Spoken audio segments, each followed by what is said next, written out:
The cat, Maggie, is still alive. I'm still here. Why does the truth frighten you? In 1964, Elizabeth Taylor committed one grave error. She trusted a reporter to accompany her deepest secrets. They met aboard cruises and in hotel rooms for months. She would pour light cigarettes, drink whiskey, and tell the truth. She assumed he was merely assisting with the writing, her autobiography. She was unaware that he was surreptitiously recording everything he said. Those cassettes came to light half a century later. Everyone believed that the woman they knew had been leading to separate lives. Cellophane Elizabeth was even her name for it, though the actual tale was considerably more sinister. The birth date of Elizabeth Taylor was February 27, 1932. In London. Her life appeared to be a film from the beginning. Her parents were art dealers in the United States. They resided in the exclusive area of Hampstead Garden and down to Bond Street Art Gallery. Among the well-known politicians and artists they knew was Colonel Victor Cassatt, who assumed the role of her unofficial godfather. But there was more to life than glamour. By 1939, with the imminence of war, U.S. Ambassador Joseph P. Kennedy instructed her father to obtain their family away. Elizabeth, her mother, and her brother, in April of that year, got away aboard the SS Manhattan. Her father remained in order to shut down the gallery and let her join them. After Pasadena, they moved to Beverly Hills. Soon, they were a part of the social scene of Hollywood. When Elizabeth was 7 years old, this momentous event permanently altered her life. Elizabeth was in the news even as a toddler. At 3 years old, she began instruction in dance. She was exceptional, not just good. She even performed a dance for Princess Margaret and Princess Elizabeth. Not many kids could envision such a crowd.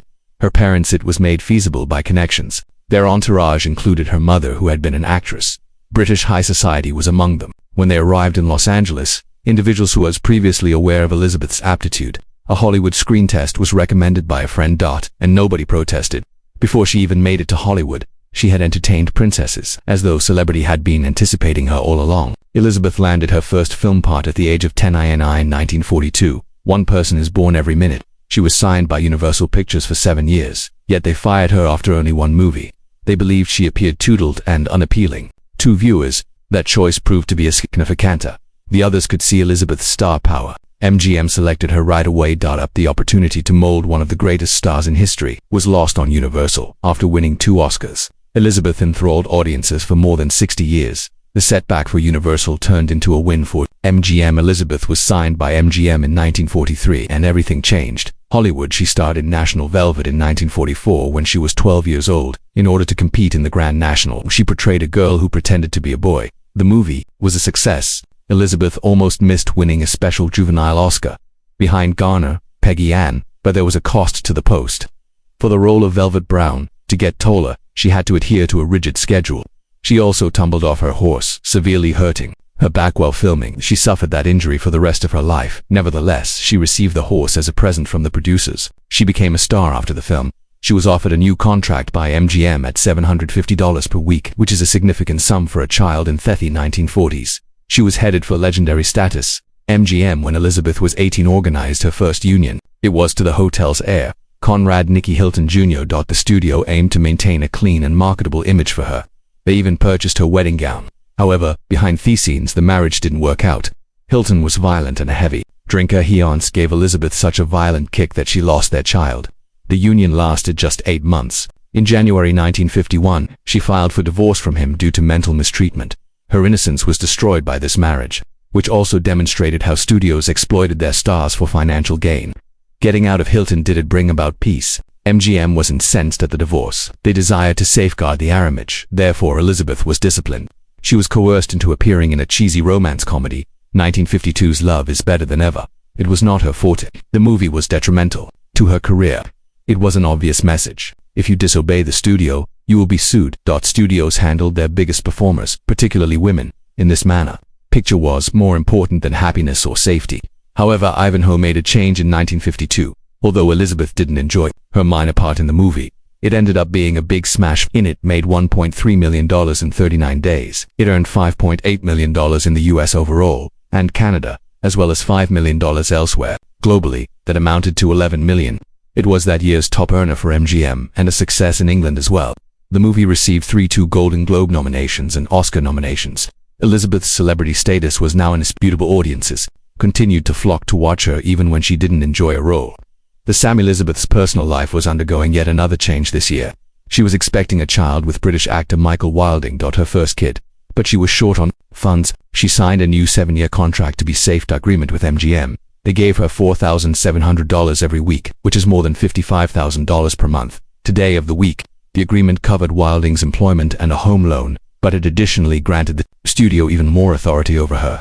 Elizabeth desired more prominent roles. However, she had to accept what MGM provided. She was stuck. The agreement brought stability and wealth, but also closer links to a system that prioritized business over its owners. Elizabeth Taylor had a turbulent existence in the late 1950s and early 1960s. Nobody anticipated it. In 1956, she threw a lavish supper at her home on May 12, Benedict Canyon residence. What was supposed to be a beautiful evening abruptly turned. Her companion Montgomery Clift departed early. Her driveway was only a few hundred yards away. He struck a telephone pole with his vehicle. It was a violent crash. His expression was broken. He broke his nose. He broke his jaw. There were several knocked teeth. Out. Taylor quickly learnt of the news. She ran without hesitation to the wreck in bare feet. She arrived ahead of the ambulance. Cliff was choking on his own teeth. His mouth was gushing blood. Taylor didn't think twice. She reached into his throat and extracted bone and tooth fragments.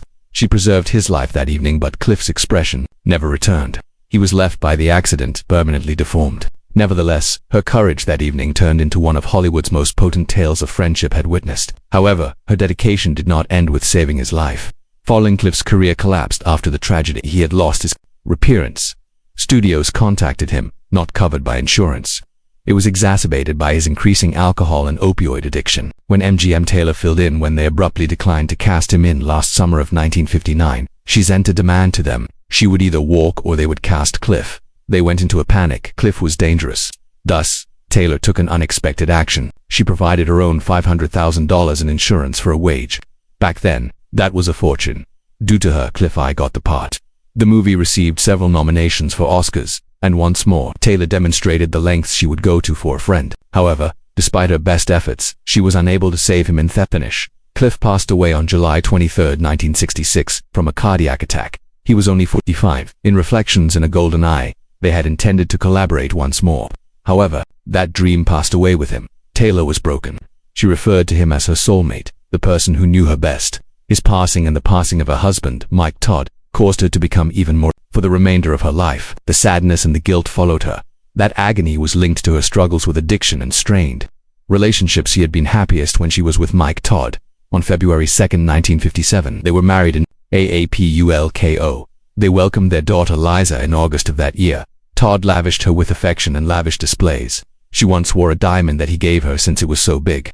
Pendant. For her birthday, he even rented Madison Square Garden. However, happiness to netto catastrophe. Todd's aircraft, the Lucky Liz, crashed in New York City on March 27, 1958, Mexico. He passed away right away. Taylor was 26, was saddened by the loss. She passed out when she heard it. It was impossible to comfort her. She was drawn to Todd's best buddy Eddie Fisher out of grief. Dote connection turned into a controversy. At the time, America's sweetheart, Debbie Reynolds, was Fisher's wife. That it was said that Taylor was a homewrecker. She was labeled a bad girl home by the media.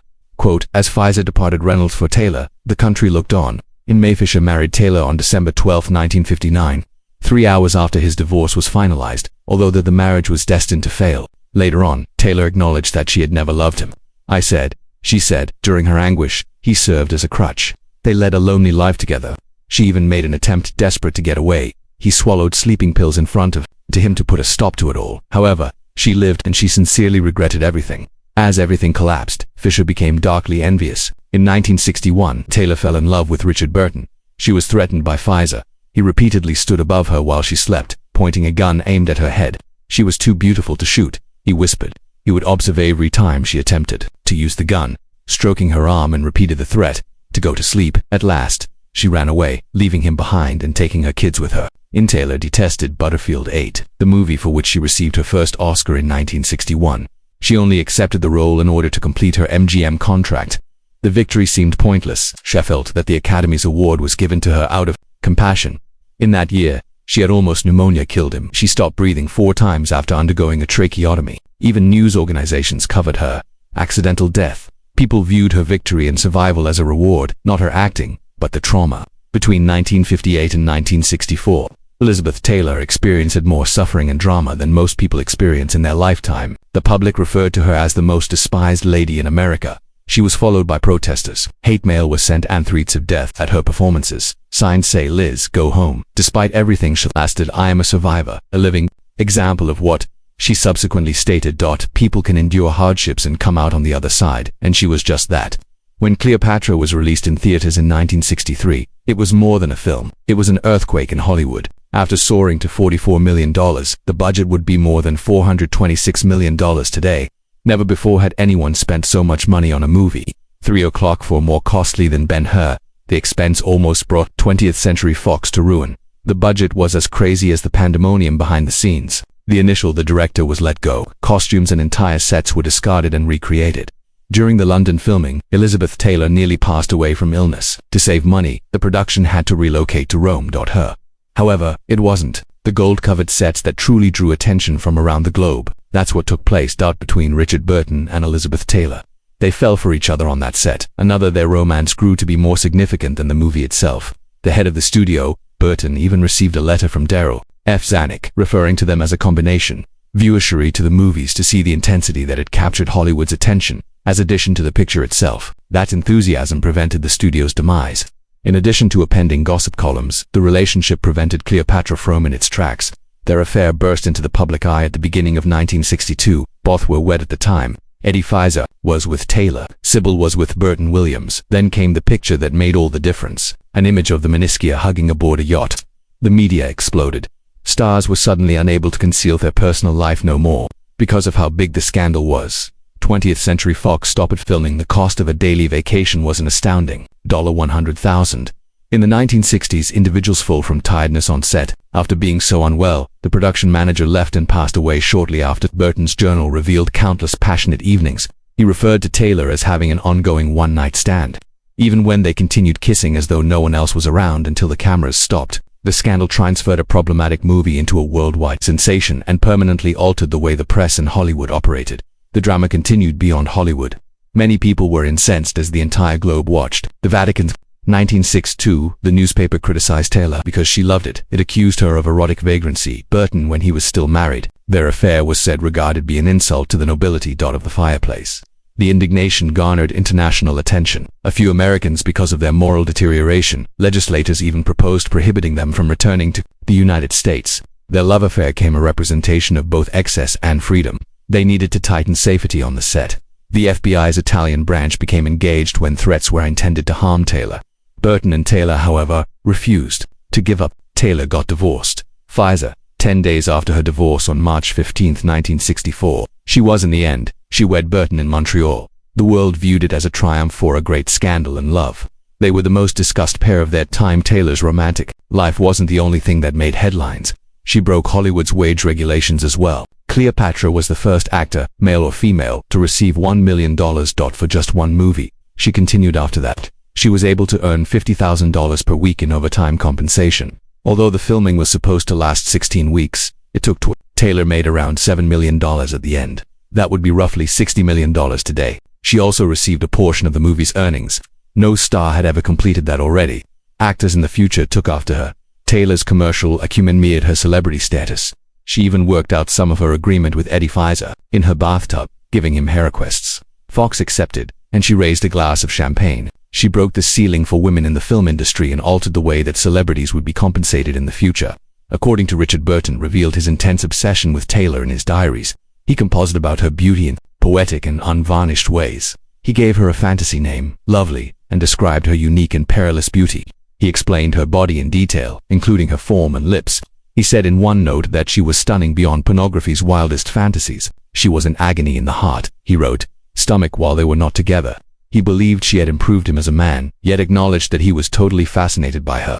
The world witnessed their flaming agreements, but the intensity of his passion was revealed in his private comments. Elizabethan, 1966. Taylor astonished the world. She changed herself at the age of 33. For does Virginia Woolf frighten anyone? She put on 30 pounds. She allowed herself to gazoriate, resentful, and aggressive. Viewers who were aware of her exceptional attractiveness were startled, but it was successful.